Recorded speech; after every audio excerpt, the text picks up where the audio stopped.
ಪ್ರಭಾವ ಪದ್ಧತಿಯ 43ನೇ ಶ್ಲೋಕದಲ್ಲಿ, ಅಂದರೆ ಪಾದುಕಾ ಸಹಸ್ರದ 73ನೆಯ ಶ್ಲೋಕದಲ್ಲಿ, ಪಾದುಕಾದೇವಿ ಬಹಳ ವಾತ್ಸಲ್ಯಪೂರ್ಣೆ ಅಂತಾರೆ ದೇಶಿಕರು. ಶ್ಲೋಕ ನೋಡೋಣ.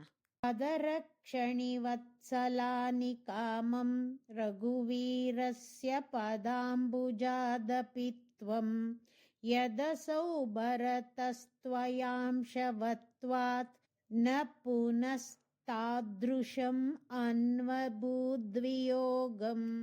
ಪದರಕ್ಷಿಣಿ, ಪಾದವನ್ನ ಕಾಪಾಡುವ ಪಾದುಕೆಯೇ, ತ್ವಂ ನೀನು, ರಘುವೀರಸ್ಯ ಶ್ರೀರಾಮನ, ಪದಾಂಬುಜಾದಪಿ ತಾವರೆಯ ಹೂವಿನಂತಿರುವ ಪಾದಕ್ಕಿಂತಲೂ, ನಿಕಾಮಂ ಹೆಚ್ಚಾದ, ವತ್ಸಲ ಜನರಲ್ಲಿ ಪ್ರೀತಿಯುಳ್ಳವಳು, ಯತ್ ಯಾವ ಕಾರಣದಿಂದ, ಅಸೌ ಭರತಃ ಆ ಭರತನಾದವನು, ತ್ವಯಾ ನಿನ್ನಿಂದ, ಅಂಶವತ್ವಾತ್ ಭಾಗವನ್ನ ಪಡೆದಿರುವುದರಿಂದ, ಪುನಃ ಮತ್ತೆ, ತಾದೃಶಂ ಅಂತಹ ಅಂದರೆ ಮುಂಚಿನಂತಿರುವ, ವಿಯೋಗಂ ಶ್ರೀರಾಮನನ್ನ ಅಗಲಿದ ದುಃಖವನ್ನು, ನಾನ್ವಭೂತ್ ಅನುಭವಿಸಲಿಲ್ಲ.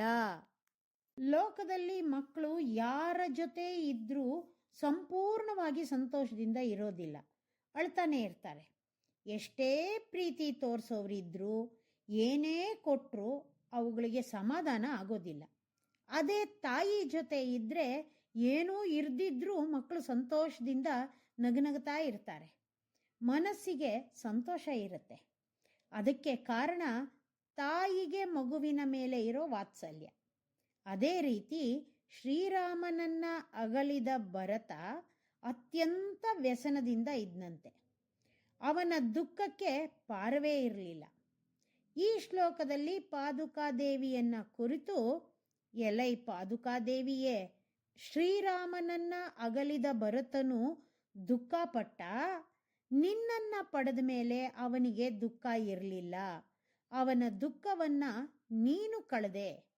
ನಿನಗೆ ಜನಗಳ ಮೇಲೆ ಇರುವ ಪ್ರೀತಿಯಿಂದ ನೀನು ಅವರನ್ನ ಸಂತೋಷಪಡಿಸಿಬಿಟ್ಟೆ ಅಂತಾರೆ ದೇಶಿಕರು. ಭಗವಂತನಿಗಿಂತಲೂ ಆಚಾರ್ಯರುಗಳಿಗೆ ಜನರ ಮೇಲೆ ಪ್ರೀತಿ ಅಧಿಕ ಅನ್ನೋದು ಈ ಶ್ಲೋಕದ ಗೂಢಾರ್ಥ. ಶ್ರೀಮತೆ ನಿಗಮಾಂತ ಮಹಾದೇಶಿಕಾಯ ನಮಃ.